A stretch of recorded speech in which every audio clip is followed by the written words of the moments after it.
As a sort of follow-up to the Peter Thiel experience video that I put out, well over a month ago at this point, I thought it would be good to address an article that came out in Wired about 3 weeks ago at this point, maybe a little bit more. And the title is Leak Exposes Members of Peter Thiel's Secretive Dialog Society. More than 200 of the world's elites registered for a retreat whose agenda runs from panels on cult building and sex to preparing for World War III. An associated app offers matchmaking. So that is discussed more in the article itself, and I'm not going to read this article. You can just go read it yourself. It's on Wired. I'll put a link down in the description. I'll also put a link of the Internet Archive of this article just in case. Just in case. You never know these days. But I do want to talk a little bit about some of the people who are in this society. So we have Palantir co-founder Joe Lonsdale, who I actually met him as well. It turns out I've met all kinds of really corrupt co-conspirators. At the time, I thought he was just a venture capital guy, but I guess I should have known better because he's a venture capital guy. But anyways, he runs case management for U.S. Immigration and Customs Enforcement. That I did not know until I read this article, and it is a little bit concerning given how many H-1B visa sort of scandals have come up around the Silicon Valley work scene. So, little double dipping there, I suppose. And he's also involved in data fusion for the Pentagon and intelligence communities. That makes sense. He's a co-founder of Palantir, which that's their whole thing. And he is listed in the same society as Army Secretary Dan Driscoll and Representative Jim Himes, the ranking member of the House Intelligence Committee, which oversees agencies Palantir contracts with. So, as you can see, there's this layering of a public and a private interest in this group called Dialog. Public-private codependency. Where have I heard that describing a system of government before? There's one that starts with an F, and I won't name it here, but you get the picture. Here's another paragraph later on in the article that's worth reading. Members of Dialog, the Society Dialog, also list talents like funhouse construction, accent imitation, backcountry skiing, urban exploration, and meditative and psychedelic inquiry into the nature of reality. One offers compassion and existential dread. Another, dinner parties, keeping secrets, remembering birthdays. Their book recommendations skew toward the canonical and optimization-minded. So you have Marcus Aurelius, Milan Kundera, Andy Duke's Thinking in Bets, Peter Attia's Outlive, and from at least one attendee, Thiel's own 0 to 1. Here's the thing about the book 0 to 1. I actually found it really insightful in terms of entrepreneurship and getting from 0 to 1, having nothing in terms of a business and then to something. I think the whole mindset is very interesting. But where I think all of this goes wrong is it's a fixation upon really capitalism as the guiding ethic of one's life. And I think that is the general left-wing critique writ large, is that amassing capital, making number go brr, up, number has to go up. That is the problem with capital C capitalism, is that it reduces the focus of all human activity away from the society, thus socialism, or the community and communism and those sorts of things, and it goes only toward the extraction of resources and human labor capital in order to make the number go up for oneself and for the collective. In GDP terms, that's a good thing, I suppose, but really it's in terms of one's own net worth, making one's net worth go up at all costs. Now, would I consider myself a socialist? Would I consider myself a communist? That, to me, has too much baggage. which is funny coming from the guy who's like literally a theocrat in some ways. I'm a theo-democrat because I am a believing Latter-day Saint. And if you're a believing Latter-day Saint and you're not a theo-democrat, you need to read more Joseph Smith because he had some things figured out. But this video is not about my idiosyncratic political views. It's about the fact that there are people in charge who are not even formally in charge, but they wield the power behind the scenes. This is what is happening, and we know it from Epstein, we know it from Dialog and Peter Thiel, we know it from all manner of secret societies and the getting together of the rich and powerful, and what that does to a society. It stratifies it. We have a weak aristocracy. Yes, you heard me say that. We have an aristocracy, but they are weak. They're not weak in terms of power. No. They are very, very strong. But they have not been trained or taught how to be a good aristocratic populace. All they care about is make the number go up. All they care about is their legacy. All they care about is fame and vainglory and all of these things that are ultimately base and lower desires. Well, that's not entirely true, though, because with Peter Thiel and Silicon Valley folks, they also care about living forever, which, if you know Brian Johnson and his whole escapades with trying to live forever, I'm not even against Brian Johnson. I actually like him for what it's worth. But I think that what he's trying to do, the real driving force of living forever, I think that it's corrupting. I think that it is misguided. And I think that it is ironic that he seems to have given himself an autoimmune disorder. So I think that he's doing a great service for humanity in some ways. And I feel the same way about a lot of the stuff that comes out of Silicon Valley, despite the machinations of the people like those involved with Dialog and the venture capital firms that sort of orbit these. I'm sure there's multiple secret societies and things that connect high-ranking officials with each other in the private and the public realm. Despite that, I'm not a Luddite. I think that this technology is good, but where I think it goes wrong is a blindness to introspection. It's a blindness to, let's ask the questions of, does this actually benefit society? Does this benefit the individuals that live next door to all of us, not just next door to us in Atherton or next door to us in Santa Monica or next door to us, when we stay in the hotels in Vail, Colorado, or in Davos, Switzerland, and we're only with our buddies, our rich pals.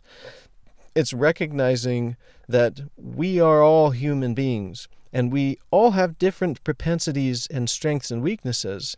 Not everybody is going to be a millionaire, so to speak, but we can take care of the basic needs of those around us without having it devolve into either a corrupt, brutal, bureaucratic regime or people complaining about how that's an infringement of private property rights. There is a middle ground, and we're not living in that middle ground right now. Right now, we are tilting more and more toward, as far as I can see it, with who holds power, we're tilting more towards private property ownership as a god. We're trending towards capitalism with a capital C, where money becomes the thing that we all worship and aspire to accumulate. And that does something to the human psyche. A love of money is the root of all evil. And that is something that we need to definitely keep an eye on in ourselves and in our leaders. And be wary of the public relations teams that give this face to the people in charge, that all they want is the betterment of everybody else and society and all of these things. Because when stuff like this Wired article comes out and shows what they care about within their own sphere of influence of the rich and powerful, it's not really how to better society. It's how to persist. It's how to survive. It's how to grow. It's how to live forever in a lot of these sort of meetings with the transhumanist element in Silicon Valley. So that's something that I just wanted to get out. And actually, as a sort of segue to introduce myself a little bit, without doxing myself, that's the last thing I want to do at this point. But not that it not that it really matters. I'm sure you could figure out who I am if you really wanted to. I've given enough information about myself, but regardless, I'm going to talk a little bit about the time that I met Joe Lonsdale and use that to, maybe lift the mask a little bit and tell you how I got to where I am and why I want to make these videos in the first place. So when I was almost ready to graduate Ralston College, I took a trip to see a friend of mine. I would consider him a friend. I really like this person. I'm not going to say his name. He has only been kind to me, always. He has always been generous to me, and he is a very rich and powerful person. And he's involved in all sorts of things. Like he knows the who's who of world leaders, really. And he's been in the game for a while. And when we were at Ralston, we were heavily encouraged by the president and the faculty to essentially give no thought for the morrow. It's be here where you are in Ralston, gain the experience and the knowledge that you can, and come what may afterwards, you can do that planning later. And I, again, like so many things with concerning Ralston, I understand where they're coming from. But to their credit, they have actually changed their stance on these things, and they're trying to get more alumni in there to help people get a career path in line. And they've gotten like the classical education system as a sort of door that Ralston can really just open basically anywhere in the country. If you have a Ralston degree and you want to teach in classical schools, you can just like go there. So it's really cool, and they have changed that. But for one of the earlier cohorts, that was not the case, and so we were all left scratching our heads a little bit at the end of the year, thinking, "What in the world am I going to do now?" And for myself, as someone with a family, at the time I had a daughter. Now I have a daughter and a son. I couldn't really afford that luxury of just taking my time and not worrying too much about a career. As my dad said, that advice to not worry so much about the career, just focus on where you are right now, that's the kind of advice that someone with a cushy job would say. And, maybe there's some truth to that, because I think it fell a little bit short of the actual needs of the cohort. I'll just say that. But regardless, I had met this older gentleman during one of the Ralston dinners, and I kept in touch with him because we have these formal dinners once a week where we all get dressed up in academic robes and come together with members of the sort of Ralston community. A lot of them are professors who teach at other schools who like what we do. A lot of them are donors who really support the project.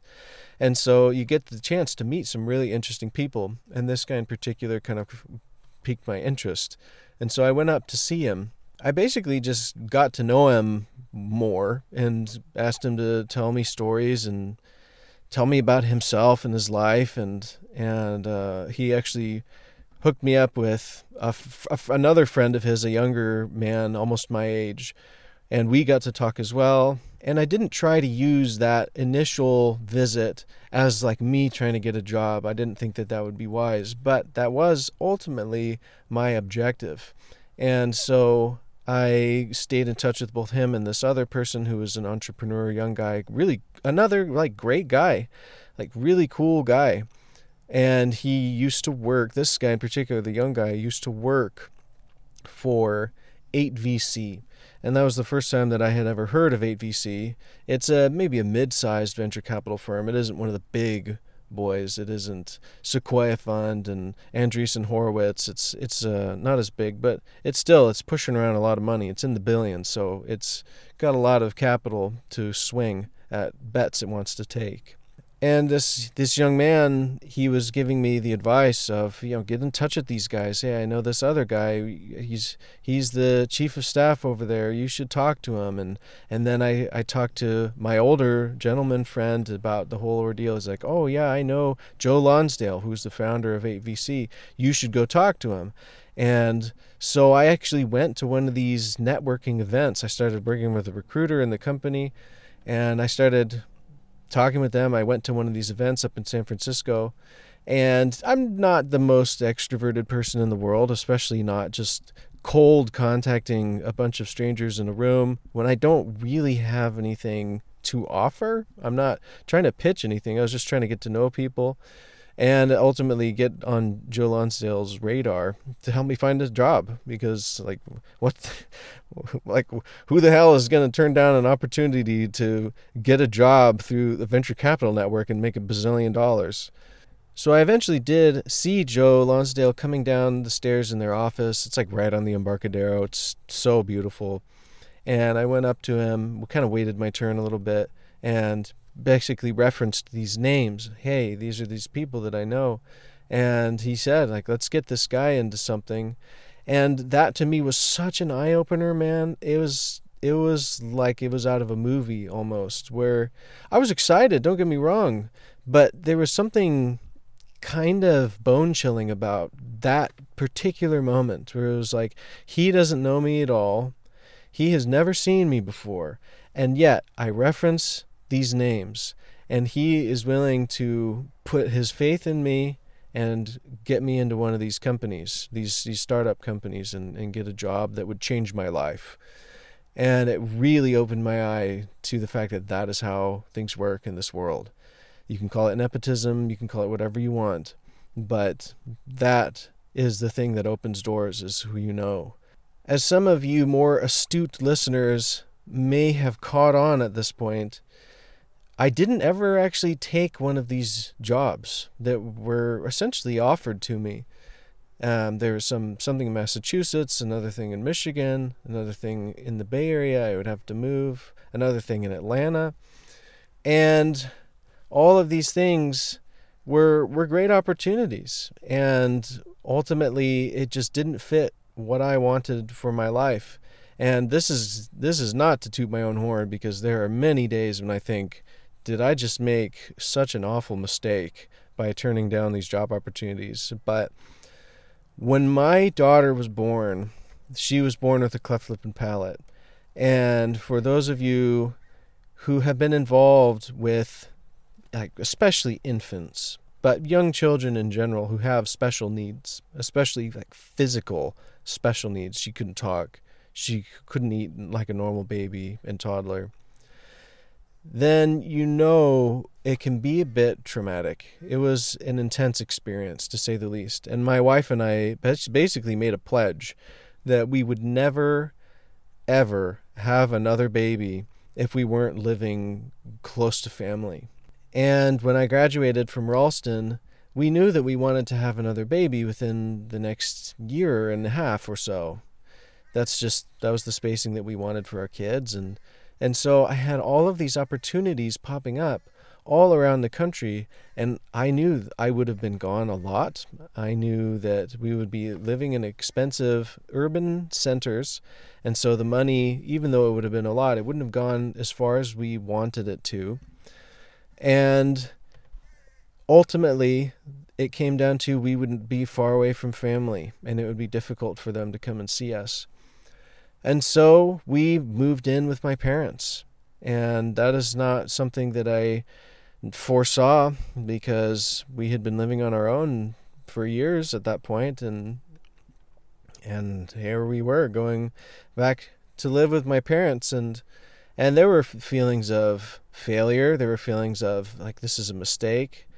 And even now with my son being born, I wonder, like, are all those opportunities dead because I didn't take advantage of them when the time arose?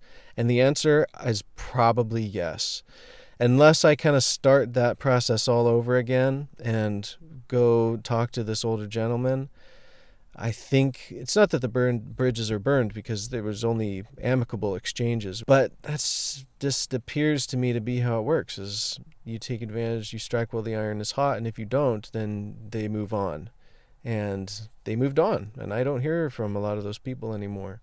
But now, in this really strange twist of fate, because I moved home, I was able to reconnect with I would consider, very good friend of mine. He's older than me by a lot, but he's a good friend of mine, someone I really, really profoundly respect and admire. And he had torn his bicep, of all things, playing frisbee golf, and he needed someone to help run his landscaping company. because he runs mainly a solo shop. And I thought, well, I don't have anything else to do. I'm just applying for these 100+ jobs and seeing which one I get, because I had turned down the good opportunities, so now I was in with the rest of everybody else, just applying for stuff. So I started working landscaping, and I really liked it. It actually allowed me to listen to all of the things that I wanted to keep listening to, and I was afraid that I would lose track of the scholarly life if I left Ralston and went directly into management consulting or some sort of venture capital startup, genetic engineering, because that's what I did my undergrad in, was genetics and biotechnology. And so I took him up on the offer, and I did hard labor, manual labor, for 10, 12 hours a day, 4 days a week, not every day of the week, but there were some hard days, to be sure. And I got stronger, and I was able to listen to things and keep my mind strong and sharp. And then I discovered this AI text-to-speech reader, so I was able to actually ingest academic primary source articles while I was doing my thing as a landscaper, and all sorts of free PDFs, literature, philosophy, and it was actually working out really well. The trouble was the money part, because he paid me well enough for being a laborer. He was paying me $25 an hour, and that was fine. We were living with my parents, and it's working. We were splitting the rent, all these things, but we sure weren't saving anything. And so then I actually got to the point where it was getting close for me to basically leave and go do something else, because his bicep was healed. And we had the conversation of, what do you make exactly? And how do you stay here? Because we live in a very expensive place in California. And he kind of opened up his books for me and showed me how much a competent, savvy tradesman can make when you're an independent contractor. And it was in the six figures. It wasn't anything to make anybody like oodles and oodles of money, but six figures, I mean, that was better than any of the options that were giving me attention at this point, because I turned down the good ones. And so I studied and I studied, and I got my landscape contractor's license, and I slowly weaned off works with my friend. Almost said his name. I'm not going to dox anybody. Sorry AI bots, you're not going to get a cent from me. And I started doing what I do now, full time, which is a lot of plant-heavy landscaping. I don't do as much hardscaping, although I have done that before. And I think they turn out fine. I think I do a decent job. But where my heart is with the plant choice and maintenance, and I'm trying to get more and more into commercial maintenance. And I've been able to survive almost 2 years. And I think that this is going to be a good year for us in terms of gaining new clients and making a path for us, my family and I, to maybe even get close to the income that I would have gotten if I had said yes to those opportunities all those years ago. Because ultimately, I was afraid then, and I'm still apprehensive now looking back. Would I have been strong enough to resist losing my soul? Would I have been strong enough to resist losing my mind?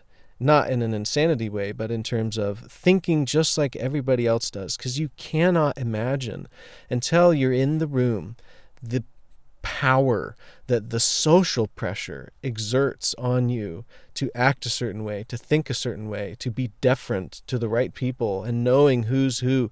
Knowing who's who is everything. It's crazy.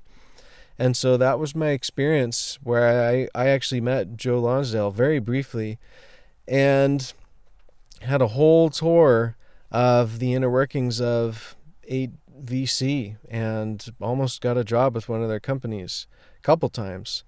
But I wanted another kid. My wife wanted another kid, and we had made a promise during a very challenging part of our lives that we would not do that without family support. And now here I am, finally getting to the point where I don't regret that decision, because money is hard to come by when you're not born into these families. And sometimes I do wonder, what have I done? But I feel confident now. I feel confident that I made I made a good decision. Whether or not it was the right choice, I'm too existentialist to believe in the right choice. But I do think that ultimately I made a good decision, one based in my own values and exercising my own agency. I'm not taking the standard path by any means. This is a very non-standard path, to be sure. Landscaper, grad student, philosopher, and YouTube mumbling guy. So that's my story time for today. And I appreciate all of you who have listened to my mumblings and meanderings thus far. And I hope you tune in next time as well. And until next time, this has been Jacob with the Polysophical Society.